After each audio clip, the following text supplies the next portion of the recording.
Declaration of Independence, for me, is one of the best pieces of writing I've ever seen. It's a revolutionary document for a revolutionary statement. You cannot help but be stirred when you read those words.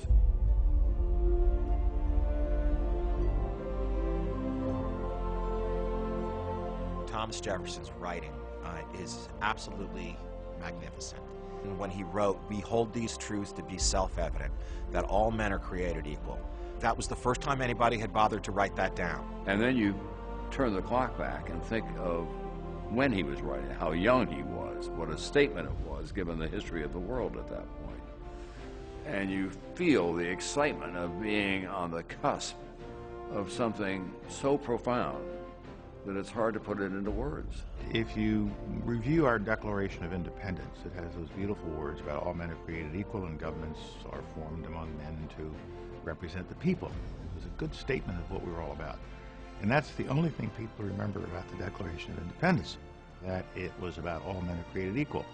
But it's really roughly a 28-count indictment against King George.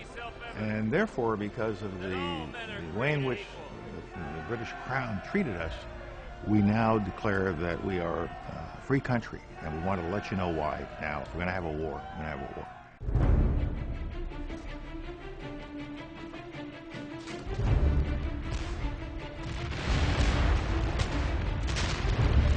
In 1776, you have the Continental Congress meeting in Philadelphia, debating a unified position for the colonies with respect to the hostilities that have already broken out.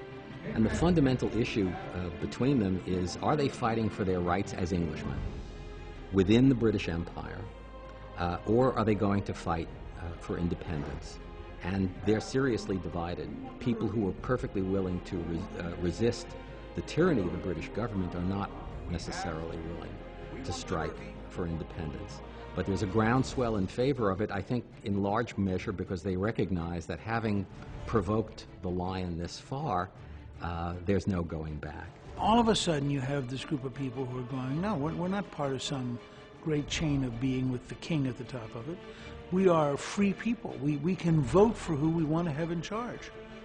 And we're not going to tolerate you telling us that we have some class status we have to be trapped in. It says, you know, we are endowed by our Creator with certain inalienable rights, meaning that Parliament in London, the King himself, the courts cannot interfere and take away your rights because the state can't take power from us. Even to this day, it's probably the most central difference between America and every other country in the world.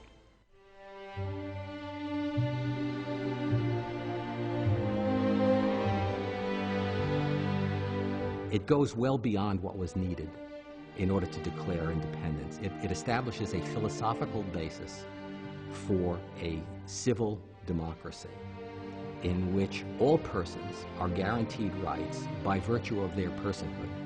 This political genius, not just in Jefferson, but in Adams and all the other people who collected here, they saw a new time for humankind, which is that we can be free and that we can make decisions for ourselves.